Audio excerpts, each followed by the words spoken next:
Hey peeps, we are back. We are talking You, Me, and My Ex, Season 1, Episode 1.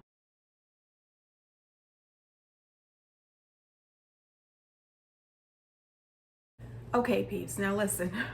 This is only the second episode, and I can tell you these people are odd. These relationships to me just seem a little too stressful. I could never do it.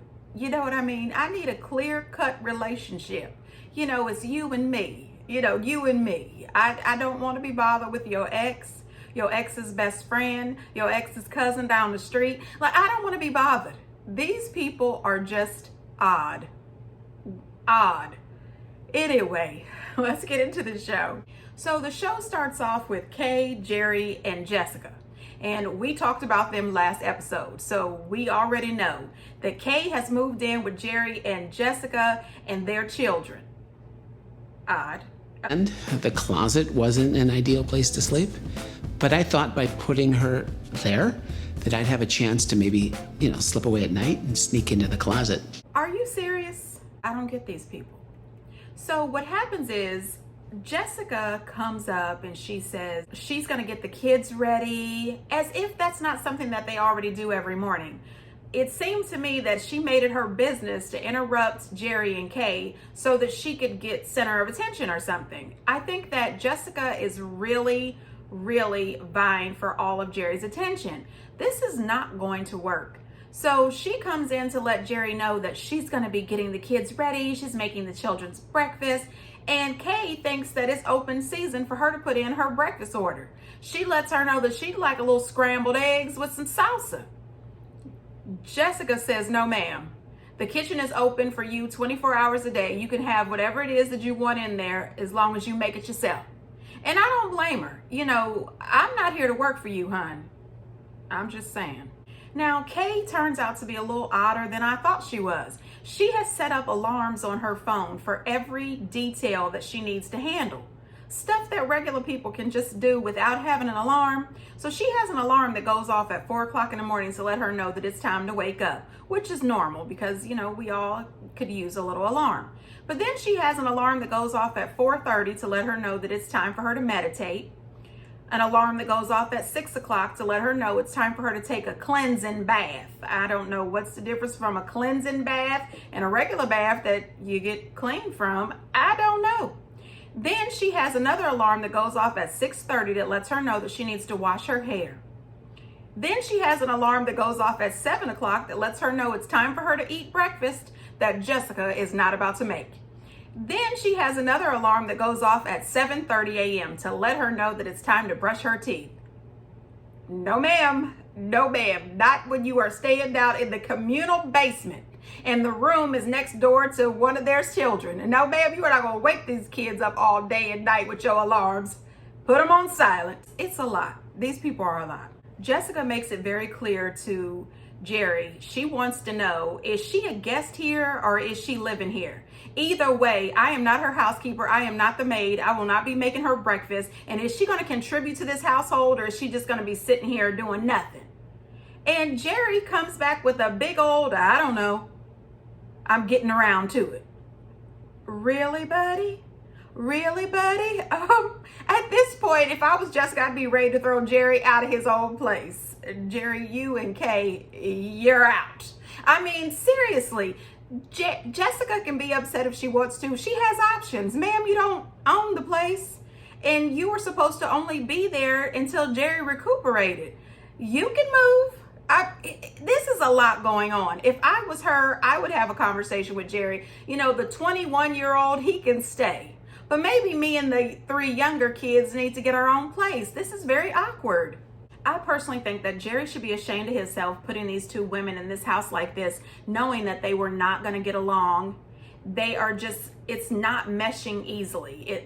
Jessica is having a hard time dealing with Kay being there. Kay feels a bit on edge. She thinks that Jessica is really rude and standoffish.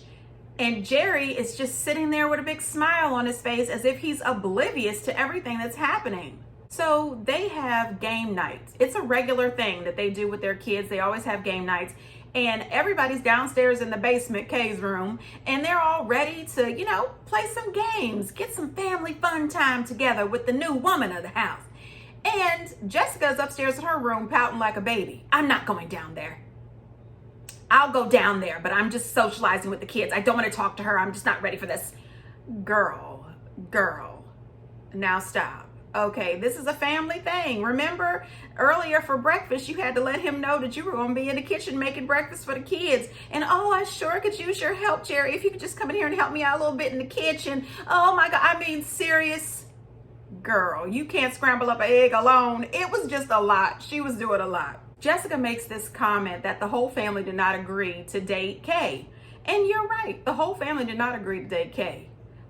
However, there is still the option you could move, you know, or maybe she could talk to the kids and find out exactly how they feel about having Kay in the house, and then sit down and have a conversation with Jerry, and maybe Jerry could tell Kay to go back home. Either way, somebody has to go. You cannot have two queens in one castle. It doesn't work.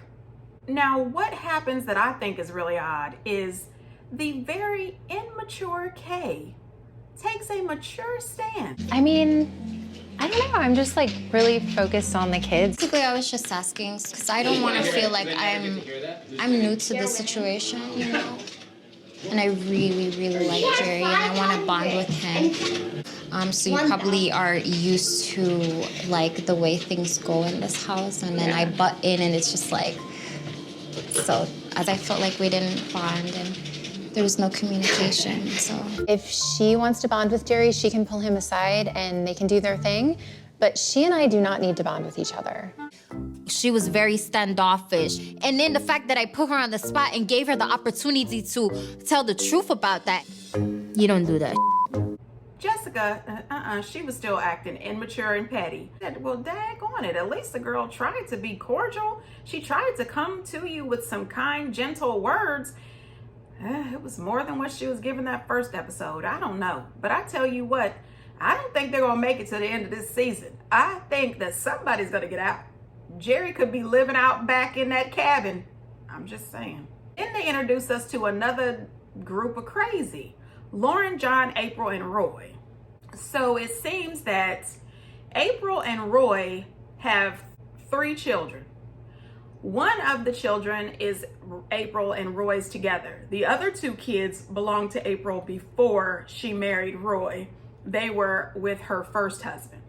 Roy is her second husband. Roy is in the military. He's on active duty and he lives in California. That's where he's stationed. However, he does have a home there in North Carolina. So at the beginning, you see April and the kids picking Roy up. He's in town, he's home for a while before he has to go back to California. But as the story goes, you find out that Roy and April are divorced.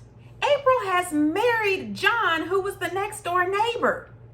And John's ex-wife is Lauren. And Lauren lives down the street with some woman 8 houses away from April and John.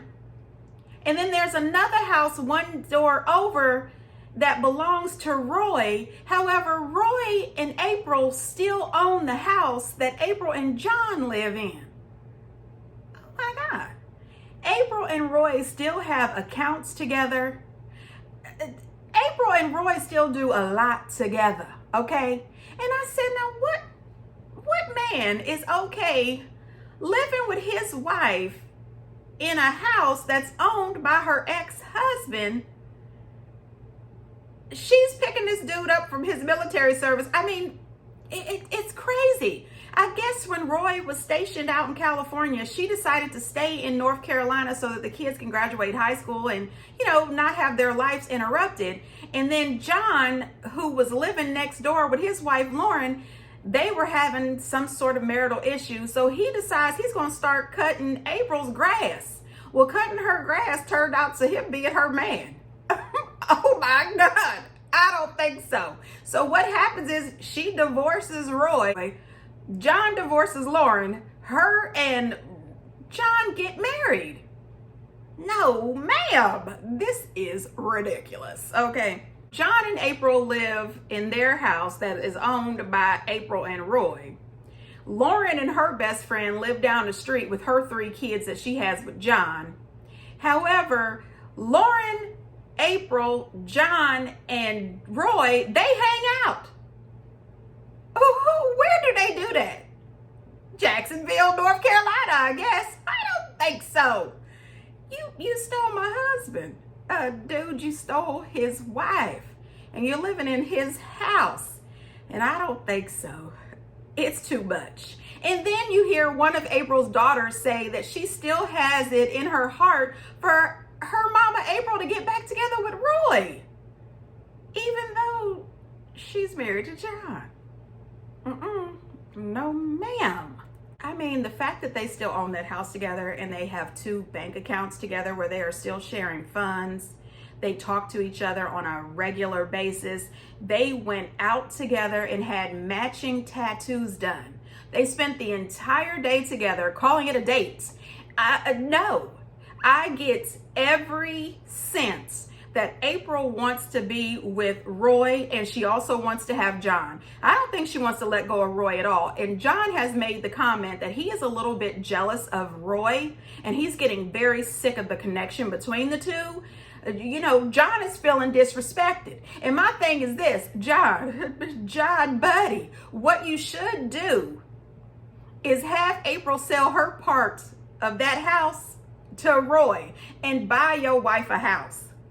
Or buy Roy out. I wouldn't even want to live there.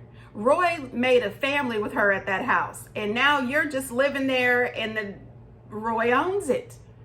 Do you pay rent to Roy? Like, I don't understand this. This is too much. But the crazy thing is when they went out to get the matching tattoos, they never told John that that's what they were doing. They just went out and got the tattoos.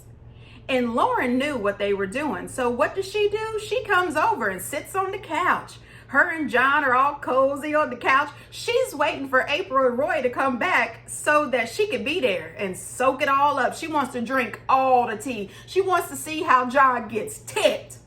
And he was ticked. Ask for forgiveness. I would prefer that next time just let me know. I know. I'm sorry. I didn't want you to be upset about it. I would have just appreciated a heads up, or at least say, hey, we're thinking about doing this. What do you think? There's no secret how April feels about Roy, and there's no secret how I feel about Roy either. Damn. Savage. Roy's friendship is becoming an issue. Honey, listen, April says that her and Roy travel together. They sleep in the same hotel room together. Too much. Okay? I'm not going to have it. This is not going to be my life. But I appreciate watching theirs. Something is going to happen between this couple. John is in the back seat of his marriage. Carol, Alex, and Steven. Okay, so, you know, this couple, it's going to be some problems. It's going to be some problems. Well, it's going to be problems with all these couples. But anyway, Alex and Caroline are on their way to Friendsgiving. And she's a little bit nervous because a lot of her family members are not really here for this relationship. They think that at some point, Alex is going to leave her for a man because he is, I don't know is it still okay to say bye?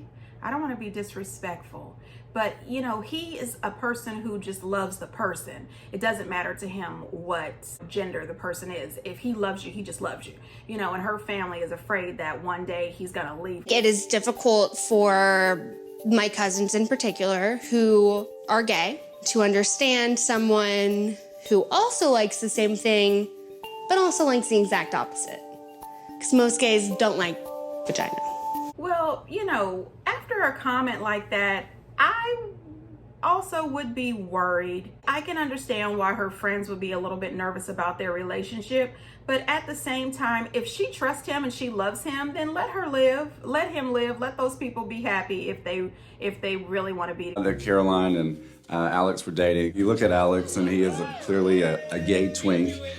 Then when he's sitting there making out with my cousin, it's very weird, awkward. You kind of don't know what to say or what to think. Now, my take on him and his comments is get you some business. Okay, buddy, this is not your business. If she is telling you that she loves him, leave these people alone. Now, Alex's sister shows up for Friendsgiving and she wants to know where Steven is. she gets on the phone and she calls Steven and she lets Steven know that she got married. She hasn't had her big wedding yet, but she wants Steven to give her away. And Alex is her brother. And Alex says, what? Did you forget about me? And she said, no. She loves Steven as if Steven was her brother. I said, oh gosh, I'm absolutely positive that Caroline is not going to be happy with this. Caroline is not happy about this relationship between Alex's sister and Steven. She really doesn't understand why, after everything that Alex and Steven have been through, why, you know, his sister still loves Steven so much. Alex then pulls his sister to the side and lets her know that Caroline is his best friend and he loves her and he wants to be with her and he's considering proposing to her. His sister is completely at a loss because she says that she knows that Alex is absolutely 100% gay and she is not sure why he would be asking Caroline to marry him. She says she can see that he is really happy, but to her, this is weird AF. That's what she said. You know, I have to be honest, if I was Carolyn's family, I would be concerned that she was going to end up getting hurt in the end. But if they love each other, it's worth giving it a shot. You know, maybe he won't go back to Steven or go back to another man. If she's willing to take the chance, it's her heart. Let her love him and let him love her. I think that Alex 100% is being honest in the fact that he loves her, that she makes him happy. So my thing is, I want him to be happy and I want Caroline to be happy. And I'm just gonna see how this story develops. Then we get back to that Wendy, Jimmy, Lisa, and Jack. Jimmy and Lisa have made up. They have decided that they're only going to give certain details to Dominic about their divorce. There's no need to take a deep dive into all of the details as to what Jimmy did to hurt Lisa that way. So the RV trip is back together with him? No! Did his face look as if he knows he's an idiot and that he needs to retreat? It's time for you to play like Meredith from the Real Housewives of Salt Lake and disengage from this relationship. I'm just saying. In this episode, we find out that not only do they have a olive oil business, they own a construction business too. Lisa is so entwined into Jimmy's life. Lisa's trying to say that by them spending time together on this RV, they're going to be able to bond. She's going to become closer to Lisa, you know, and Jimmy is going to be able to come closer with John. I don't think so. You know what? I don't believe any of this. These relationships are just not healthy. They really aren't. I find the whole time that I'm watching the show, I have this look on my face.